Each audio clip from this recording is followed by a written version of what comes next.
Weekend drug cartel violence in western Mexico has once again stirred debate on Mexico's strategy for combating organized crime. Now, while the authorities target cartel bosses, new cartels with new and dangerous strategies spawn, putting the Mexican population in the crossfire. Our correspondent Clayton Conn now with more.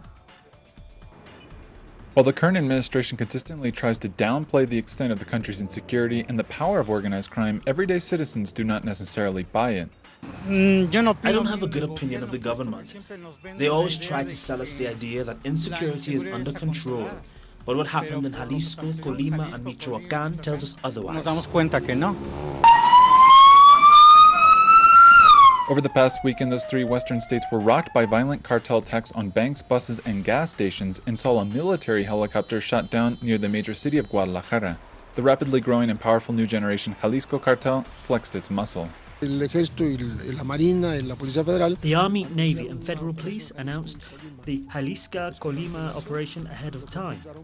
What they found was that the criminals were waiting, so they blocked the roads, and their objective is to sow panic on the one hand and not allow the authorities to mobilize on the other. Yet days later, in an official ceremony, Mexico's president reaffirmed the government's strategy to target cartel leaders and extend Mexico's decade-long so-called war on drugs, which rights groups argue has produced greater insecurity.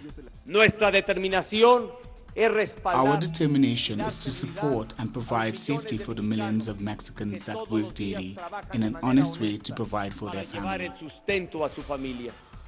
Yet for crime expert Adolfo Miranda, chronic internal corruption and collusion with organized crime by Mexico's security forces, as well as a lack of a coherent response to last weekend's violence, puts the president's claims to defending honest working Mexicans into serious doubt. The Mexican state has been challenged, confronted militarily to the extent of bringing down a helicopter, and in this moment there is no clear response, which is something very worrying beyond one's sympathies or fears of the administration of Peña Nieto.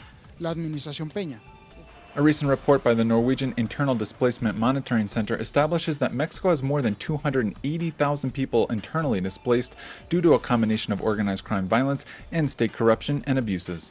Clayton Conn, teleSUR, Mexico City.